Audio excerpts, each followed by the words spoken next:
Hey, to link an Fortnite account into your PS5 Slim, first of all on your controller you have to select to link an account and click X on your controller. Now you will have to enter this website that is on the first point of the screen. So we can do this on your PC or on your mobile, you can actually decide, and I'm gonna do this on my mobile phone. So take a look.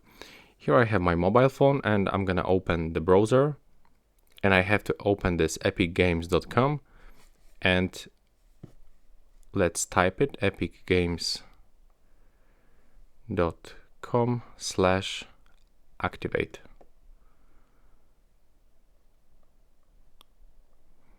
Now when you do this, you can just click on the arrow to proceed. You can pick this first option from your browser, and from here when we have this this input, we have to simply type this code.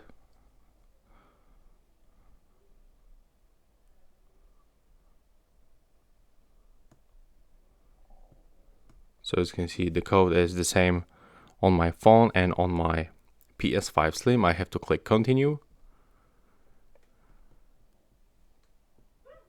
And now from here we've got information that we successfully input our code. So now we have to stay on the screen, and as you can see, after a few seconds we are automatically moved into the user license agreement that we have to actually accept. And now we are logging in with our account. So yeah, that's basically it. That's simple process. And right now please subscribe to my channel. Bye bye.